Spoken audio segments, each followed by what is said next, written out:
नमस्ते। आज का पाठ है यह दंतुरित मुस्कान और इसके कवि है नागार्जुन। कवि नागार्जुन का जन्म 1911 ईस्वी में हुआ और उनकी मृत्यु 1998 में हुई। ये छायावादोत्तर युग के कवि हैं। जन कवि भी इनको कहा जाता है और आधुनिक कबीर भी कहा जाता है।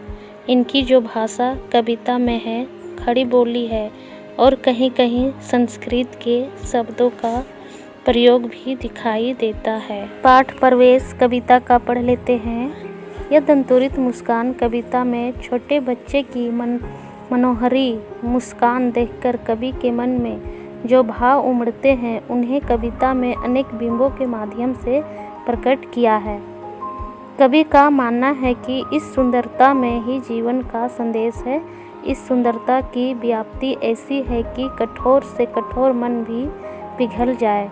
इस दंतुरित मुस्कान की मोहकता तब और बढ़ जाती है जब उसके साथ नज़रों की बागपन जुड़ जाता है। आज की कविता का शीर्षक है यह दंतुरित मुस्कान, जिसकी कवि है नागार्जुन। इस कविता में नन्हे नन्हे नए दांत आए बच्चों की मुस्कान की सौंदर्य का चित्रण है।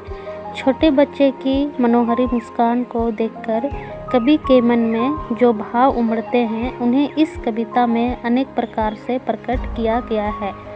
तो आइए बच्चों, आज का पाठ शुरू करते हैं।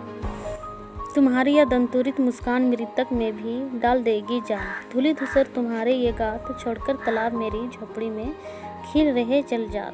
परस पाकर तुम्हारा ही प्राण पिघलकर जल बन गया होगा कठिन पाषाण। अर्थात कवि छोटे बच्चे को संबोधित करते हुए कहते हैं कि तुम्हारे नन्हे नन्हे नए दांतों के साथ तुम्हारी ये मुस्कान मरे हुए व्यक्ति में भी जान डाल देगी। अर्थात तुम्हारे दांतों के सौंदर्य से युक्त तुम्हारी ये मुस्कान जीवन की संदेश देती है। धूल से लिपटे हुए तुम्हारे इस शरीर को देखकर ऐसा लग रहा है जैसे तालाब को छोड़कर मेरी झोपड़ी में कमल के फूल खिल रहे हैं। आगे कवि कहता है कि परस पाकर तुम्हारा ही प्राण पिघलकर जल बन गया होगा कठिन पाषाण।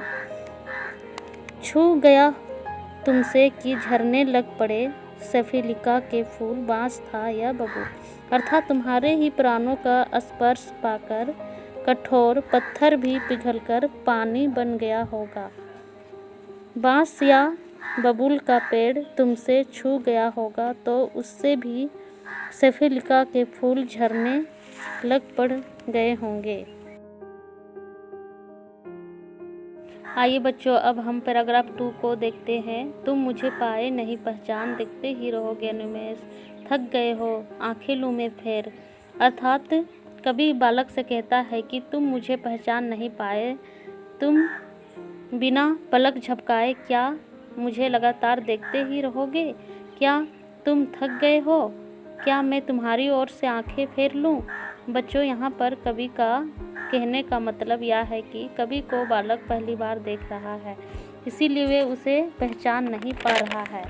वे लगातार बिना पलक झपकाए कवि को देखता जा रहा है। कवि ये महसूस करता है कि इस तरह निरंतर देखते हुए ये बालक थक गया होगा, अतः वे उसके तरफ से आंखें हटा लेना चाहता है ताकि बालक उसके ओर देखना बंद कर आराम कर सके। आगे कवि कहता है, क्या हुआ यदि हो सके परिचित न पहली बार, यदि तुम्हारी माँ ना माध्यम बनी होती आज, मैं ना सकता देख मैं ना पाता जान तुम्हारा यह दंतुरित मुस्कान। अर्थात यदि हम पहली बार में परिचित ना हो सके तो कोई बात नहीं, यदि आज तुम्हारी माँ माध्यम नहीं बनी होती तो मैं तुम्हारे नए दांतों के साथ झलकती हुई इस मुस्कान को ना देख पाता और ना ही जान पाता। बच्चों, कवि को इस बात का जरा भी अफसोस नहीं है कि बच्चे से पहली बार में उसकी जान पहचान नहीं हो पाई, लेकिन वे इस बात के लिए बच्चे और उसकी माँ को शुक्रिया करना चाहता है कि उनके कारण ही कवि को उस बच्चे का सौंदर्य का दर्शन कर पाया है। कवि का मानना है कि बालक को सुंदर मुस्कान कवि को परिचित कराने का माध्यम तो उसकी माँ ही है। उसी के कारण ऐसा संभव हो सका है। आइए बच्चों, अब हम पैराग्राफ नंबर 3 की ओर देखते हैं। धन्य तुम, माँ भी तुम्हारी धन्य, चिर प्रवासी में इतर में अन्य। इस अतिथि से प्रिय तुम्हारा क्या रहा संपर्क, उंगलियां माँ की कराती रही है मधुर पर्क।